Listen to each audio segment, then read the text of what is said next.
What's going on, folks? So I'm playing around with transformers and not really paying attention to impedance at all. So I wanted to see what would happen, what kind of voltage readings I would get if I took this audio amplifier, which gives me on the secondary 66 volts, and then put that to the secondary side of a step-down transformer. This is a tiny little thing that drops 120 by 10 times to about 12 volts.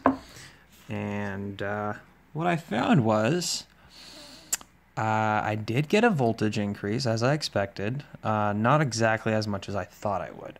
So I was expecting if I put this thing in reverse, this guy here, instead of 120 going in out and 12 coming out, if I went 60 into the secondary side, I expected I would get 10 times multiplication under the assumption that 10 times that way down should go 10 times up, right? I mean, the number of turns is the number of turns. What ended up happening was as soon as I turned it on, voltage went up, was about 3 times the voltage coming out of that guy.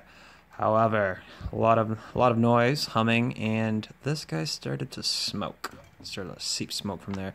So I quickly turned that off, realizing then that what must have happened is there was way too much juice being cranked into the secondary side here, the secondary winding, and it kind of confirms my understanding now of transformers that the size of the wire will determine your current, your amperage, right? I mean, if you look at Steinmetz' work on magnetic flux and magnetic fields and magnetic circuits, you kind of get that from all the equations he puts out.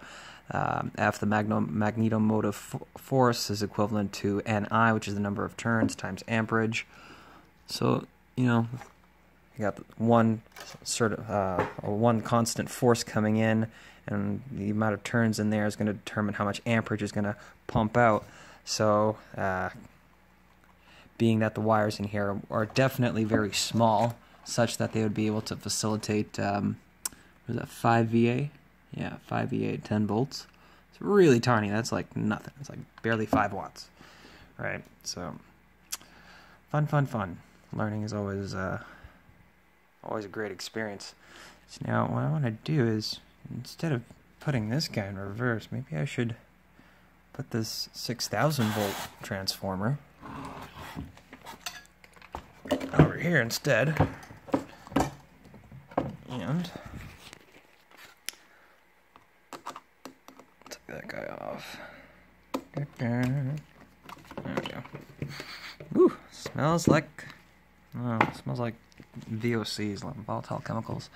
Anyways, so my thinking is this guy, 6,000 volts for secondary, 30 milliamp from a 120 input.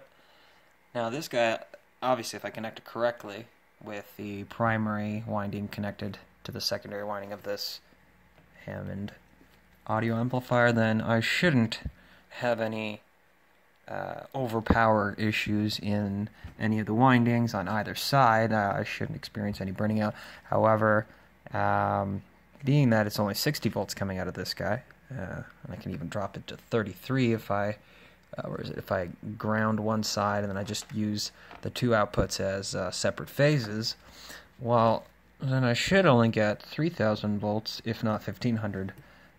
Really low. But we'll save that for another video.